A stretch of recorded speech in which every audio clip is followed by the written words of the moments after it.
আপনি কি কখনো অনুভব করেছেন যে আপনি অনেক চেষ্টা করছেন তবুও কেউ আপনাকে গুরুত্ব দিচ্ছে না? অফিসে, বন্ধুদের মাঝে বা পরিবারে আপনি কি নিজেকে অবহেলিত মনে করেন? আজ আমি আপনাদের একটি গল্প বলবো যা আপনার নিজের সম্পর্কে ধারণা চিরতরে বদলে দেবে। এক ছেলে তার বাবাকে গিয়ে জিজ্ঞেস করল, বাবা, আমার জীবনের মূল্য বা ভ্যালু কতটুকু?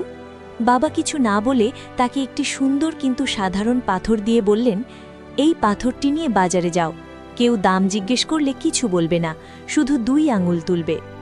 বাজারে এক বৃদ্ধা পাথরটি দেখে 20 টাকা দিতে চাইলেন। ছেলেটি অবাক হল যে এই সাধারণ পাথরের দাম 20 টাকা। সে ফিরে এসে বাবাকে জানালো। বাবা বললেন, এবার এই পাথরটি নিয়ে মিউজিয়ামে যাও। মিউজিয়ামে কিউরেটর পাথরটি দেখে বললেন, এটি তো বিরল একটি পাথর, আমি এটার জন্য 2000 টাকা দেব। ছেলেটি আরও অবাক হল। সে দৌড়ে বাবার কাছে গিয়ে সব বলল। বাবা এবার তাকে পাঠালেন একটি দামি পাথরের দোকানে। দোকানি পাথরটি দেখে চিৎকার করে উঠলেন, সারা জীবন আমি এই পাথরের সন্ধান করেছি, আমি তোমাকে এটার জন্য 2 লক্ষ টাকা দেব। ছেলেটি নিজের চোখকে বিশ্বাস করতে পারল না। বাবা হাসি মুখে বললেন, দেখলে তো, তোমার মূল্য পাথরের মতো নয়, তোমার মূল্য নির্ভর করে তুমি নিজেকে কোথায় রাখছ তার ওপর।